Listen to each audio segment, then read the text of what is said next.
Launch the SentriKey Real Estate app. In the app, tap Release Shackle. Select Get Shackle Release Code. Search for the desired lockbox. You may enter the lockbox serial number or the address of the property your lockbox is assigned to.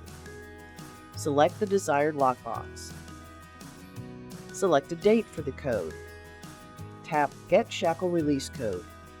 In the app, enter your PIN and tap OK, or use Touch ID Face ID.